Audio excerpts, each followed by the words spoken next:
வளர்ச்சிக்கு எது தடையாக உள்ளது? இந்த கருப்பு பணம். எல்லா பணத்தையும் செல்லாதுன்னு சொல்லிட போகிறேன். அப்படி செஞ்சா கருப்பு பணம் ஒளிஞ்சிரும்ல. இதே மாதிரி ஒரு சம்பவம் சிந்தியான ஒரு நாட்டுல நடந்துச்சு.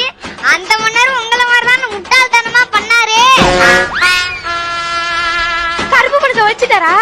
கருப்பு பணத்தை எங்க ஒழிச்சாரு? கலர் கலரா கோட்டு மாட்டின்னு தான் சுத்தினாரு. அமைச்சரே, நாம் நமது ஆட்சியில் சந்தோஷமாக இருக்க வைப்பதற்கு நாம் என்ன செய்வது?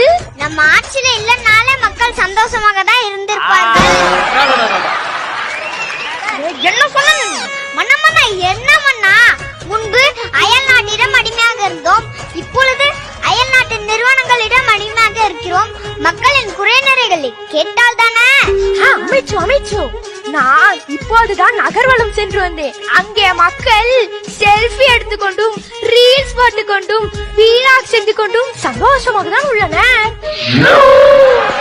மன்னா, நம் நாட்டிற்குள் சென்றாதான் அது நகர்வலம். நாடு நாடாக சுத்தினா அது ஊர்வலம்.